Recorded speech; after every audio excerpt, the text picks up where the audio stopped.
বঙ্গবন্ধু আন্তর্জাতিক সম্মেলন কেন্দ্রের পার্শ্ববর্তী পুরাতন বাণিজ্য মেলার মাঠে প্রাণী সম্পদ সেবা সপ্তাহ ও প্রদর্শনী 2024-এর আজ উদ্বোধন করবেন প্রধানমন্ত্রী শেখ হাসিনা। এরই মধ্যে অনুষ্ঠানে যোগ দিয়েছেন তিনি।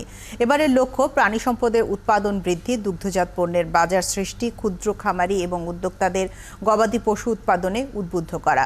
প্রাণী সম্পদ সেবা সপ্তাহ এবং প্রদর্শনীতে অংশ হিসেবে 18 এবং 19 এপ্রিল 2 দিন প্রাণী সম্পদ প্রদর্শনী অনুষ্ঠিত হবে। এছাড়া দেশব্যাপী 64টি জেলায় 466টি উপজেলায় এই প্রদর্শনী একযোগে অনুষ্ঠিত হবে। ঢাকায় অনুষ্ঠিত কেন্দ্রীয় প্রদর্শনীতে ভিন্ন ভিন্ন ভ্যালু চেইন ভিত্তিক প্রায় 400টি স্টল স্থাপন করা হয়েছে। বিভিন্ন ক্যাটাগরিতে মোট 93টি পুরস্কার, ক্রেস্ট এবং অংশগ্রহণকারীদের সনদ প্রদান করা হবে।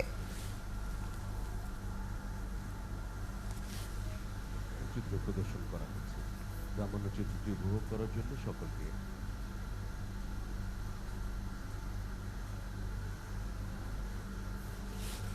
The theme of this year is Prani Shampoo. 1, 2, 3 ঢাকায় জমি জিতে নিন 100% ক্যাশব্যাক সহ 20 কোটি টাকার পুরস্কার।